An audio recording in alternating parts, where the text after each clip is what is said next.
That's what I have to do. Do that. Kill that. There we go. Better? Yeah, I mean, it's fine. Works for me. Cool. Okay. So, I can't hear you very well now. Good? Still? Yeah.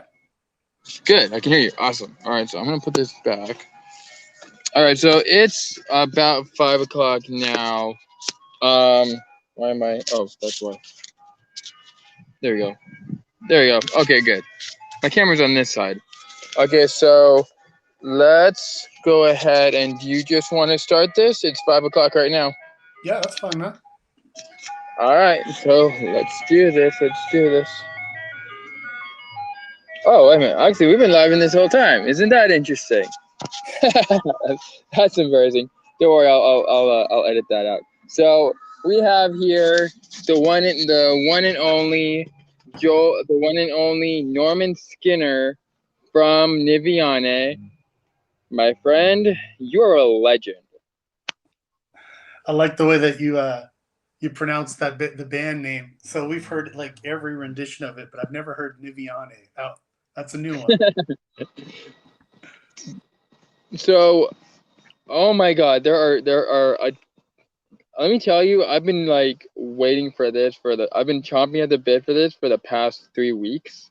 So, okay, so I just want to get this. I have to get this out of the way. Who are your heroes? Who are your inspirations when you play your music? Vocally, or all the way around. Okay. So from the very beginning, when I was young, it was like Robert Plant from and then I started getting into more prog singers like James LaBrie from Dream Theater and Ray Alder from Fates Warning. But really, I think some of my core sound would be like Matt Barlow from X Iced Earth, now in Ashes of Aries, and then like Rob Halford, of course, Judas Priest. But, along those lines, a little bit of the classic mixed with some power is kind of where I go. And then I just throw my spin on everything. I like some heavier stuff, little like Kill Switch Engage. I like the little growls, even though I don't do it all the time. I just sprinkle it in. But yeah. One of the things, oh lovely, there's an ice cream truck that's coming by. Lovely. Okay. Right. It's a good time for ice cream. Oh, it's a good time for ice cream. So one of the things I said off camera was that I was doing some research on your sound, and I posted this a little earlier on Facebook, that when you play, I sense a little bit of Nightwish with some classic metal like Dio or Dragon Force. Interesting. I think, and that was for what was it? The Druid King. All right. Yeah, I mean, the idea for the band was to take traditional metal and then mix it with a European sound. So we're not as symphonic as, say, Nightwish. We're not very keyboard driven like they are. Even though we have a keyboard player, it's more in the back, or more guitar driven. But we definitely merge sounds. So yeah, you'll hear a little bit, and from song to song, it changes a little bit. But you'll hear little sprinkles of stuff. You listen to one Niviane song, and you're like, "Oh, I hear this," and then the next song comes on, you're like, "Well, now I kind of hear this." That's the idea. We don't want to put out stale albums where everything sounds the same, every song's the same. Like, it just gets boring real fast. Interesting enough, and actually, this goes exactly what like you said, because in the Druid King, I said the ones that I told you about, and then what was it? There was in your second album, one of the songs actually has the opening, or what sounds like the opening from "Bullet for My Valentine," suffocating through heartache. I think that's what it was called. But the interesting thing is that you bounced from like this classic sword shield melodic over to like this rift, and it was like, whoa, what the heck just happened? You went from one style to the other, and exactly like you said, you went from style to style, and that's actually pretty and at least around here, it's very different. I noticed that I guess you could call yourself local. Technically, could you call yourself a local I band? mean, Technically, we're a Sacramento-based band, so I mean every band's a local to where they're at, right? Even though we do, that's true. yeah, even though we do national tours and we have a worldwide audience, we're kind of on a, when we play local shows, we're kind of like a big fish in a little pond, right? We're always asked to There you headline, go. so we've kind of reached a certain level, but there's a big difference between getting from there to the next big level. But yeah, we're local. Like we don't like for instance, we charge very little to play local shows versus when we're on, if we were to go tour or play festivals, we would ask for a lot more money. Oh, that's true. You get this festival. Yeah, and stuff. So, but here, locally, it's like, hey, it's we're playing for friends mainly, right, and fans, Right. but a lot more of our friends. So we want to have a good time. There you go. That's a good way of putting it. Given the fact that a lot of given the fact that a lot of um, I don't say big local bands, but I guess you could say the big local bands are basically on that track. It's very much like, hey, I'm going out for friends and family. I'll charge a little bit of money here and there for, getting back home, gas money. I don't know how many times I've said, hey, dude, how much do you charge? You go, dude, how much can you pay? How much can you pay for gas money? Right. Yeah. So, I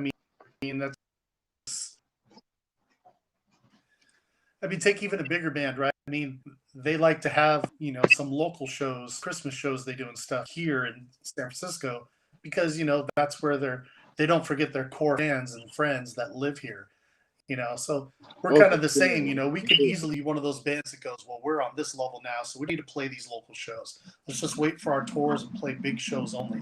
We're like, fuck that. We want to have some fun, We want to book the regular shows, We want to have a good time and, because this is where it all started for us, that is actually very, that, what is it? That actually actually connects to your loyals, if you want to put it that way. Those that are loyal to you, you're loyal back, and that's actually in a way kind of a what do you call it? That's kind of it's a connection thing. People that are connected to you, you're connected back, and it shows that you are not just involved in the fame. You know what I mean? You're right. more as you are connecting in your success, which I do want to give you commend. I have heard that you have been signed to some record companies, if I'm not mistaken. A bunch. Over my career, I've had a lot of record contracts. So yeah. One of them, actually, if I'm not mistaken, has been uh, one of the major ones that a ton of big bands are actually in. A ton of touring bands are in right now. Can you tell us which one that was? That was. Uh, I don't know. It could have been any. We were with Crash Music, Mausoleum Records, Pure Steel Records, Locomotive. I mean, it depends on which project. I've sang in so many bands over the years, and I've had so many contracts. So, every time you join a label, they have a different roster at a time. You know what I mean? So that's really hard to pinpoint. Oh, that's true. You're actually in a couple different bands. You're in Imagika. You're in Niviane. I don't know if I said that right now. Well, yeah, I hear it every way. We pronounce it Niviane, but Niviane. but we hear it different ways wherever we go. So, like I said, Right. we don't really correct people anymore. We just let people say it however they think it sounds. I thought it had more like a European sound to it, like was it? I said Niviane. Yeah, Niviane. you made it sound more flashier than it is. So you are in with Niviane. You're in with Imagika. Again, I'm not sure if I said that right. No, that's right. You're in Hellmouth, isn't that what it is? HellScream. And then there was one other. I think there was one other. It's like So the rundown is there's Niviane, which is my main band. That's the band that I, tour with and rehearse every week with.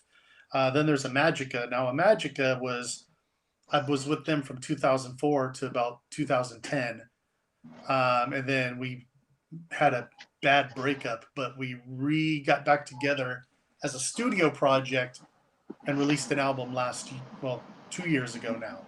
So that was that was album number 8 for us, I believe. So I'm still with Imagika, and then HellScream is a studio project. I have 2 albums out. That's basically have you ever heard of the band Cage or the band The Three Tremors? So if I can't say how, but that doesn't change its importance. So HellScream is basically that band, except with me singing instead of Sean Peck. Oh, cool. Yeah, The Three Tremors is they have 3 singers: Sean Peck, the guy from Harry Conklin from Jack Panzer, and Tim Ripper Owens from Judas Priest. So instead of them singing, it's just me, but it's the same band. Then I have a recording project called Elemantis, which Elemantis. That's the one I was thinking of. I couldn't come up with the word, but yes, that one, Elemantis. Yeah, and that's got multiple guest singers, multiple drummers, bunch of different guitar players. So it's a big collaboration project. 22 tracks being written and recorded for the first album, and then of course I have my solo album being now. So technically 5 projects going on right now besides side film work. You're also doing solo. I have to say you have a. Sorry, you have a lot on your plate. Always, yeah. I like to stay busy. I think it keeps me out of trouble and keeps my my good, my imaginative juices flowing, so to speak. Keeps my chops up. So yeah. Awesome. Well, I guess starting on that, tell us a little bit about Druid. Tell us a little bit about Druid King, if you want to go like a little bit down the line. The first album, Druid King. I mean, that's where it all began for us, right? We got together in 2015, and then we released that album in 2017, I believe. Yeah, so we released the album in 2017. We didn't have a record contract at the time. We didn't have management. And what we did is we recorded the album ourselves. We decided to put out our song, The Berserker. This is before we shot a video for it. We just had, a little lyric video we made ourselves where it's just the picture and the words would appear or whatever. And we put it up on YouTube, and it's, got like 10,000 views, and everyone was like, this is awesome power metal. And so we got picked up by management, our old management, for a little while.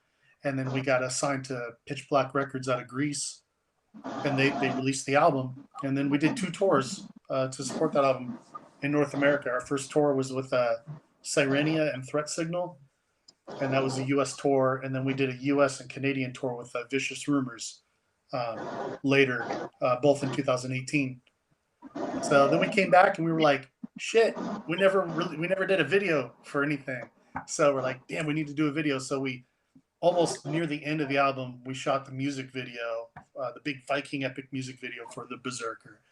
And then that was our way to wrap. Yeah, so we wrapped it up, and that was everything for that. We went from just starting to, having management and record company and worldwide fans and all this stuff on the first album. So that was great. And then it was time to move on to The Ruthless Divine, which is our new one.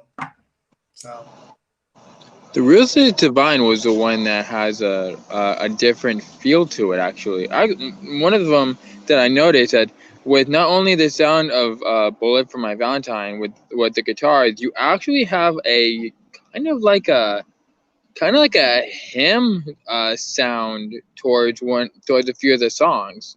His Infernal Majesty, you have like that dark, low monotone voice in one or two of the songs. So tell us about that. Where did that idea come from? I don't know. I don't think of like, hey, I want to make a song sound a certain way or do anything. The writing process is we have a currently we have three guys in the band that write, both guitar players and the bass player. And what they'll do is they'll write a song, they'll demo some drums with like a program or something, and then they'll upload it into the software that we use. It's like a project management tool. So we'll have, at any given time, we might have 7 to 9 song ideas just sitting there. Then it's up to me. I take them, I listen to them over and over. Then I sort of Benny Hanna the shit out of them, right? I tear them apart. I restructure them the way that I think it'll work. Then I write lyrics. I put melodies to it. Send it back to the band, going, "This one's done. Here's the demo recording." And then we vote, and then whichever ones get the highest votes are the ones that we work to put on the album. The ones that get too low votes, they get scrapped, and we just use the lyrics later or use the riff in another song. So that's kind of the way it works. So when I'm writing a song, I think maybe I listen to him. I like a lot of him, but I don't like.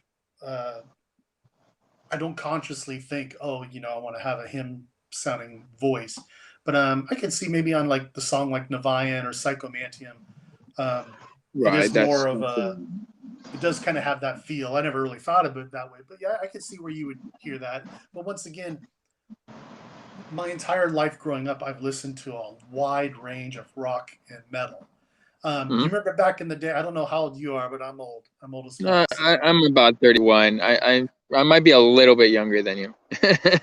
You're yeah. I got over a decade. I'm still So young. Yeah. we used to make these little mixtapes back in the day, right?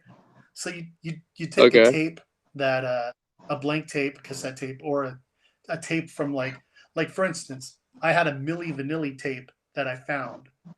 So what I did is I put tape over the little people that watch this that remember the stuff, they'll laugh. If you wanted to record over it, you would just put a little piece of scotch tape over the 2 tabs, and you could record over the tape with whatever you wanted. So I would Well, make that's these mixtapes. interesting. Yeah, so I would just put the tapes in, and it would literally go like from the first song would be something by Tesla, and then the next one would be Testament. Then I'd have like Obituary, and then Bon Jovi. I mean, it was really all over. So I got used to singing in my car very early, switching the style up, and I like Oh, so many that's different. cool. Yeah, I like so many different sounds that when it comes time to record, I hear different kinds of riffs and stuff. I don't sing just one way. I just kind of change, and that's how I got the nickname the Metal Chameleon. That's why the press calls me that. It's because I change the style of my voice and the way I sing in different songs. So that's actually a decent way to train your voice. I mean, I was talking with who was I talking with? I think I was talking with Joe Salazar, believe it or not. Cool, really cool guy. And he was telling me a lot about how to like change your voice when you're doing when you're not just doing singing, but I love it voice acting. When I was first doing HexHeart promotions, I was creating like a character type thing, like a mascot, and I would be attempting to change my voice back and forth, and a lot of it was like it was really difficult for me because I'm not used to talking like this or anything like that. It's right, just not. It's not easy for someone that's like you have been molding your voice back and forth from either different songs or different styles. So that is actually a very not just decent but a very rewarding way to train your voice, because in that way you actually have what is it called, you have memory, you have muscle memory. yeah, you have voice memory. So when you are switching back and forth, like, oh, okay, so this is how I made this sound, and then over here this is how I made that sound, and that's actually pretty cool. Honestly, I have to Yeah, say, like, it, it, that's a cool way of doing it. That's a cool it story. it's definitely tough. I mean, there are a lot of studio tricks, right? I mean, there's bands where a lot of I'll hear them. I'm into a lot of like the Scandinavian metal bands up there, and you'll hear bands like I don't want to call anyone out, but you'll hear them where they're on the album, they're doing like these straight growling, and then they switch over to singing, and it sounds great. But then you go and see them live, and they can't quite pull it off. Hmm. So for me, at least, if you come to a Niviane show, what you hear on the album is what you're going to hear live. I mean, at 1 second, I'm going to be belting out some, low grit, and then I'm going to bring up the falsetto clean, and I'll switch to something melodic, and then I'll throw in some Right, death. right. But you know what? It's whatever I record, I want to make sure I can do live as well. Otherwise, it's kind of a cop out, right? Just studio Yeah, tricks. just do whatever works, right? Sure. But yeah, actually, that makes a lot of sense. Okay, so tell me about your tell me how many times that you toured. Mm, I don't know. uh, God, I don't know. Maybe 7 tours I can think of off the top of my head. I might be missing one or two, but yeah. I mean, like I said, I've been doing this for a long time. I got my first like club level band with worldwide demo fans and shit, right way back in like '95. So it's been a long time. So I mean, I see show flyers that people will post up on like Facebook and stuff, and I'm just like, I don't remember that show at all, at all. I'm like, hopefully it was fun, but so it's funny. There's certain things that will stick out very vividly, and then the rest there's a things where it just Could becomes a you? There you go. So, can you tell us any stories that stick out from any of these tours? so, well, I mean, here's one. This is way back. This was an Imagika tour, and it was a very hit and miss tour at the time. Meaning, you would go some places and it would be a crap show, and then the next one would be just packed and awesome, right? But we went to our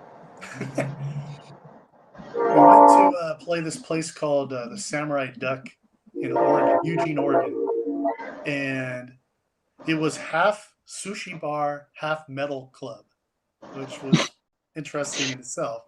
And And then you got a metal band after it. right, and it was insane. Like people were going nuts, and I remember some girl came on stage and she took her shirt off and she was dancing crazy. And the drummer in the band before us had thrown up on the stage, so that sucked. So, but all these crazy things were happening. Well, the owner was this just really short, little old Japanese lady, and she came up with like 2 pitchers of beer during the show and just like shoved them on the stage, and we're like, "That's cool." Well, afterwards, they shut the place down, and she didn't speak English, but her son, he said, "Hey, my mom wants you to stick around. She wants to know if she can get a picture for behind the bar." And we're like, "Yeah." We sign it, we give her a picture, and we're getting ready to pack up, and he's like, "Oh no, wait, we're gonna drink." And we're like, "Okay." So they put a bunch of little shot glasses up, right? And she pulls out, or he did. One of them pulls out this like big, giant mason jar. We're talking like as wide as me, and like this big, all right? And it's full of just clear liquid and a giant snake, dead snake, just floating in it. So my guitar player's like, "What?" And they're like, "Yeah, we're gonna do shots." And we're like, "Well, what is it?" They're like, "Oh, it's just rice wine, but this is illegal here in the United States." We're like, "Okay." So we're on like our third shot, and my drummer's like, "Why are my lips numb? Like I can't feel my lips." And he's like, "Oh, Oh, that's the poison seeping into the rice wine oh my god. from the poisonous asp fermenting in it." So you're like drinking like poisonous rice wine shots at this club. So That was interesting. That's one story that kind Did of. you have to go to the hospital or anything like that? No, but we were messed up. The longer we we were pretty messed up that night. Did you at least get the name of the snake?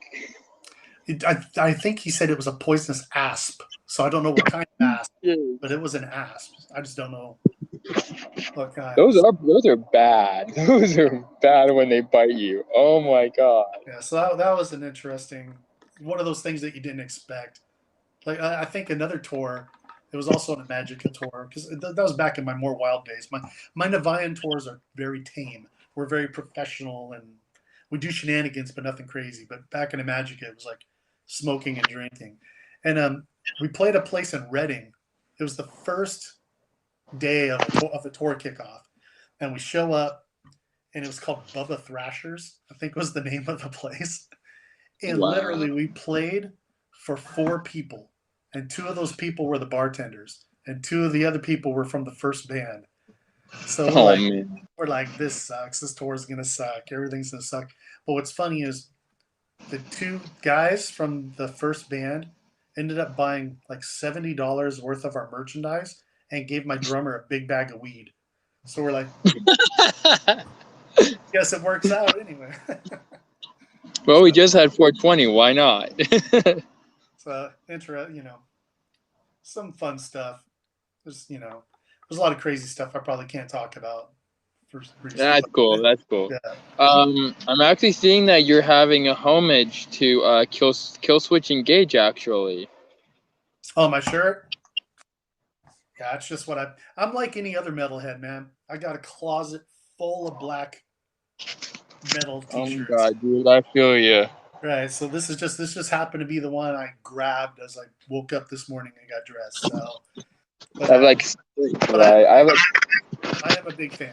So I have to ask. Do you you said something about adding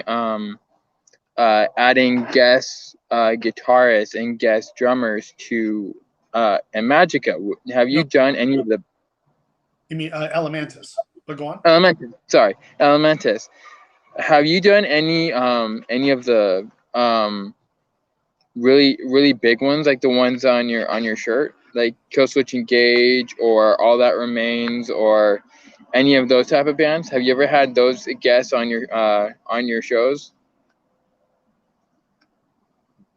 No. So I don't. We don't do many anything live, but for the album itself, I do have some very big guest vocalists that aren't announced yet, and a couple of guitar players that are in larger bands as well. So, but that everyone will have to wait. Okay. That's all. That's all secret still. I got you. I got you. Well, the reason I was asking is that there's a lot of, for example, giving a shout out to Ananoctium down here at the other place. There was an opportunity where he would bring up while he while Johnny Helvete, I think I got his name right, Yeah, would bring people I know would Johnny. right. We would bring people up onto his stage, and one of them, I can't exactly remember his name, but he reminds me of Joe, actually, Joe Salazar. But he goes up on stage with them, and they both like have the same dominant level when they growl. It was really intense, and it was like a Kodak moment. And I was wondering if you did something like that, like on your stage, like if you bring people up on stage or something like that. I mean, I've done multiple things throughout the years. I mean, when I was in my sci-fi band, power metal band, Dire Apparel, which I'm no longer with them, we did a guest song with Brittany Slays from Unleash the Archers, and Oh, nice. so I wrote the song. She sang most of it, and then I did one verse, and I sang the choruses. But we were doing a show together, so we actually sang it together live once for the fans, so that they could hear the song that we had written together. So there was that. I did a couple birthday shows where I did all covers, like 4 sets of covers, and I brought up people from all around the Bay and Sacramento area to come and be guest singing with me and guest drums, guest bass, all that stuff. Things like that. The singer of Vicious Rumors, when we were on tour in Canada, we were playing in I was like Manitoba, or I forget what the name of the city was, but we're up in there, and then I remember I had my in-ears in, but I could hear someone singing the chorus to "Fires in the Sky," but it didn't quite sound right, and I'm like, that just sounds a little off and not right, and rocking out, and finally I look over at my guitar player Gary, and I'm like, what the hell, dude? What the hell? I look over and it's the singer up there, and he just decided to jump up and sing with us. And but they snapped a picture of me looking at my guitar player, just like what? But I haven't. I get asked to do guest things here and there on people's albums, but I haven't. I haven't really had anything where it's like, where I would bring up some big guest star to do something live. Really, I don't know. Just haven't really thought about it. Haven't planned anything out like that. I'm sure in the future, maybe do some more collaborations. There you go. I had to say, from Unleash the Archer, she's a goddess. Like she's a legend. Honestly, I have to say, you hit that one. That was awesome. How did that go? It was good. It was the guitar player reached out to her. I think he had a crush on her, honestly. And he's like, yeah, and he's like, even the cover of that album, it's called Queen of the Galaxy. The artist kind of drew the girl to look like her. And at first he wrote the song. He's like, hey, this is the music. I want it to be about this movie Barbarella. We're gonna call it Queen of the Galaxy. And I'm like, I've never seen that movie. Some 70s movie. And I went back and I watched it, so obviously I could get lyric ideas and everything. And it's a horrible movie. It's just about the space girl and go-go boots that gets like stuck in like an orgasm machine and just weird shit. But I wrote some good lyrics. Sounds like anime to me. I'm recording it, and I'm like, dude, I can't sing this. I mean, this should be sung by a female. And then the light went off, and he contacted her. And he wanted us to do it more of a duet style, but I wrote it so she would sing. Recorded it, and it went over really well. Super popular. I think it was the best-selling Dire Peril album. So that is intense, and that's cool. I love stories like that when like you accidentally or purposely connect with two other artists or one other artist. I love stories like that. So I've realized that I'm supposed to do this beforehand. I kind of missed the boat, but I'm going to say it now. Can you tell us how to reach you, like social media or anything like that?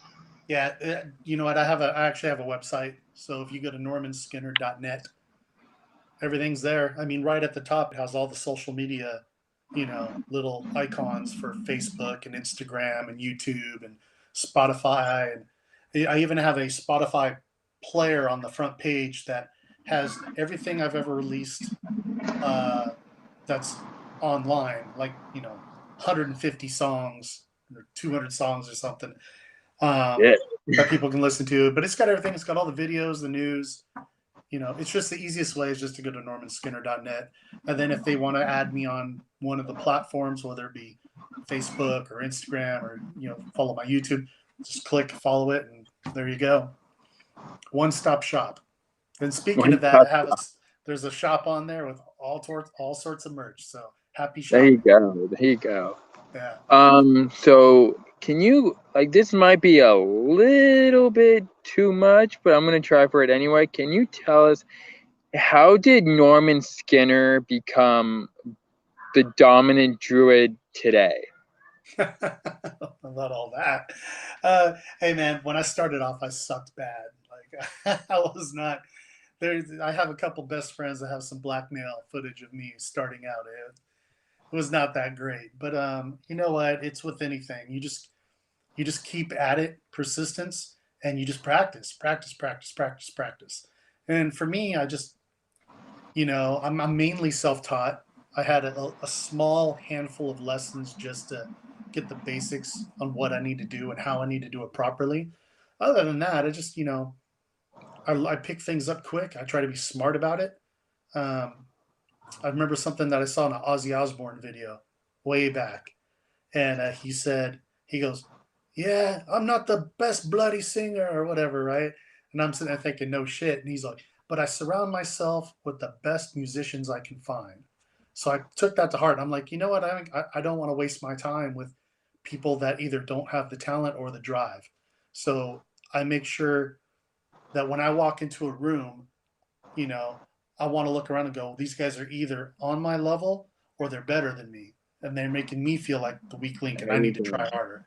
So, and that's it. And just be smart. I mean, I never got into this for fame or fortune. You know what I mean? So I just have fun with it. So at the same time, it's like I set small goals. I try to obtain them. I try to be business smart, pick up things where I can, and no egos, and just try to be cool to everybody and do what you can. So, I'm one of those guys. I could retire tomorrow and I'd have no bad feelings or anything. I'd just be like, okay, cool, that was fun.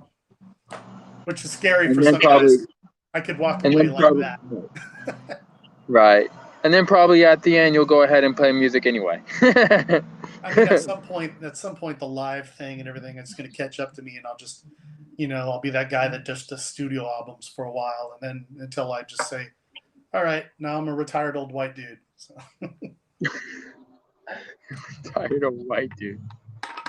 So that's an insult to the legend. I just want to enjoy it while I can, and it's the way it is for me anyway. So we've touched on your on a little bit of history, and we've touched on a few of your stories. Do you have any I guess I don't know if I should ask this, but and I guess we'll try this anyway. Are Sure. there any regrets? Are there any blessings personally that you would like to speak on? Oh man, I got a million freaking regrets. I mean, there's bands that I feel like I wasted my time in, guys I played with where I'm like I gave too much energy and time and then they just, either backstabbed or were flaky. I mean, but things happen, you know what I mean? So there's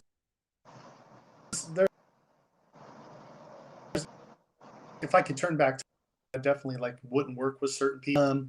But you know what? That's the regret side. I mean, that's that I did, but they were situations that were beyond my control. As far as blessings go, though, I mean, I think I'm pretty blessed. I have no complaints. There's a lot of guys that don't even get.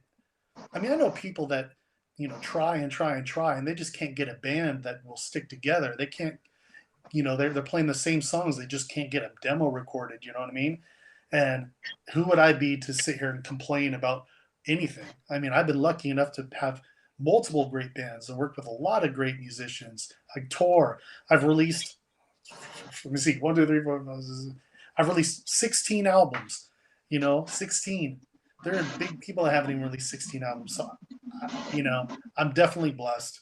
I think it's hard work and maybe a little bit of luck, but so lots of blessings on my side. And but I'm an optimistic person. I try to be friendly to everybody, treat everyone the way that I want to be treated. I don't want to be that cock star. I've met too many heroes that end up total dicks. Yeah, I have to say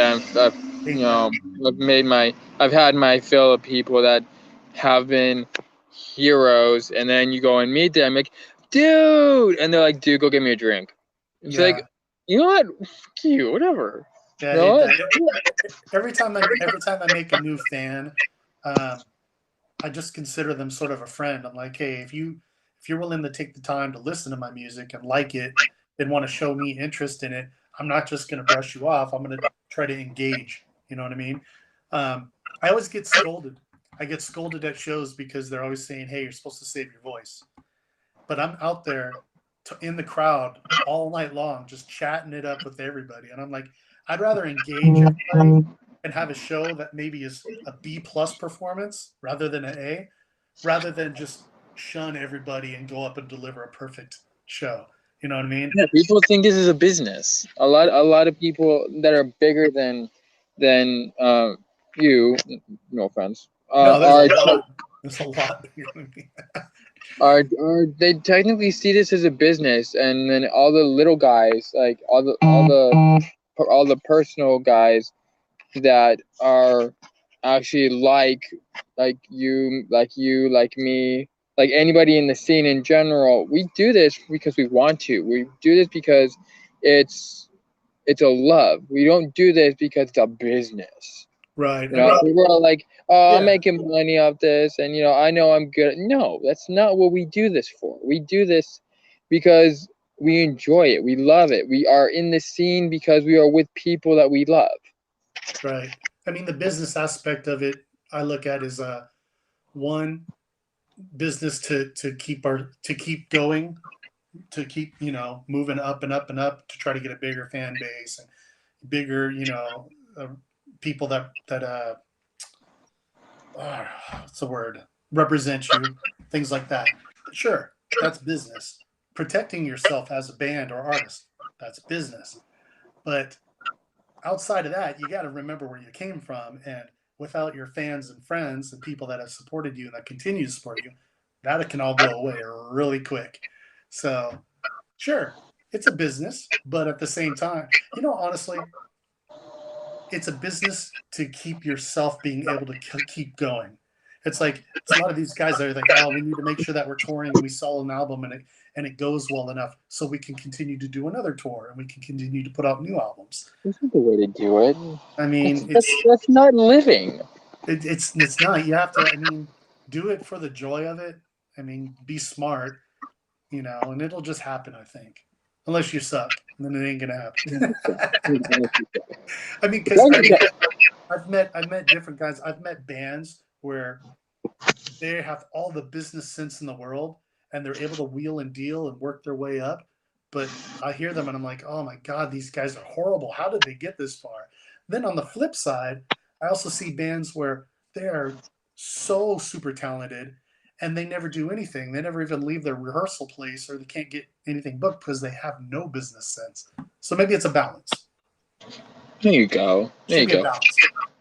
That's kind of actually what my dad tells me a lot. My dad's my guardian's big on my self interest, and a lot of things that he says is that once what you love becomes a business, it's not fun anymore, and it just stresses you out, and it's not something you love to do anymore. That's true. Luckily, I haven't reached that point. I definitely, when I handle a lot of the business, I'm the guy between our management and the band, and then for Niviane, and then for all my other things, except for Imagika, I don't handle the business. The guitar player does, but all my other three projects, or I should say two, I don't really handle the HellScream either. But for Skinner and Elemantis, it's all me, and then I have to do a chunk of it for Niviane. And there's moments where it's just like, it gets stressful. Like this morning, we got a contract for a tour. I can't say with who, or when, but we were going to sign a new contract, and I look at it, and it was not. Let's Hey, just say it was not a good contract overall, and it needed changes.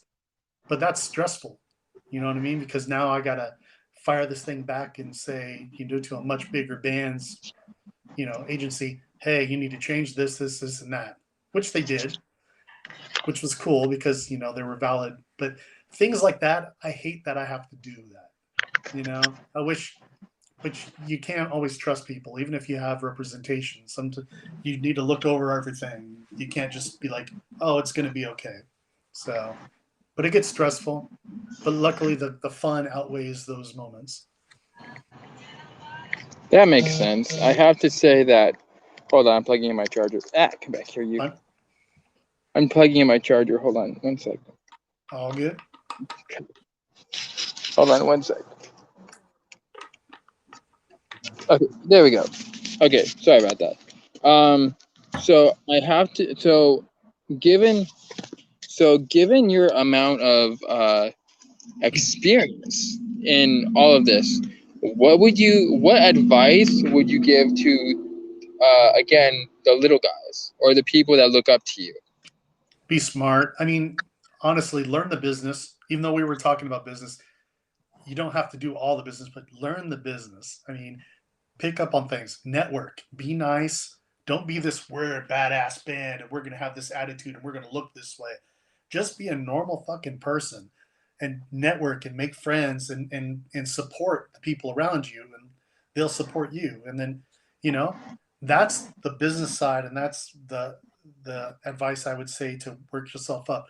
On the musical side of things, only work with people that have the same goals and drive as you do. Otherwise, you're going to find yourself in a situation where they want to go this way and you want to go that way, and everything that you worked for is just, it was for nothing. So make sure that you're with the same type of people that want to do the same things, and practice, practice, practice, practice, practice. You know, write some good songs, have an identity as far as sound goes and everything. So, you know, don't just be another band that's going out there playing the same damn thing as everyone else, looking the same damn way as everyone else. Be unique. There's my advice. That one's free. There you go. One of the ways that there's a saying, that goes, and it's kind of coincides with what you said, where you went to find people as big as you, is that if you hang out with trash, you become trash. If you hang out with the rich, you will become rich. Yeah, you definitely don't want no burnouts in your band, you know, because they're not going to help you. They're not going to help you go anywhere. Because in a band, right, it's a brotherhood or sisterhood if you got a girl in the band. I've been in bands with females, but you're relying on each other, right? And if there's one person that's not pulling their weight, they're pulling you down. So if you're not part of the problem, if you're not part of the solution, you're part of the problem. Exactly. All right. Wow. we've been talking for almost, I think, 45 minutes. Wow. I'm satisfied. My Right friend, on. thank you for being my guest for HexHeart Promotions. This is live, so after I edit the probably amount of just the probably 20-30 minutes that was just nothing before this interview, because I'm pretty sure we did not have this interview for as long as 47 minutes. I will gonna go ahead and send you this link. It's Sure. gonna be on YouTube, so when I send it to you, you'll be able to send it to people you want to. And again, my friend, thank you. Yeah, not a problem, man. Thanks for having me. I'll definitely promote it once I receive it. All right, well, everyone, that was the one and only Norman Skinner the Third of Niviane, Elemantis, HellScream, and the one and only Imagika. Thank you all, and as always, we make today. Thanks, buddy. Take it easy.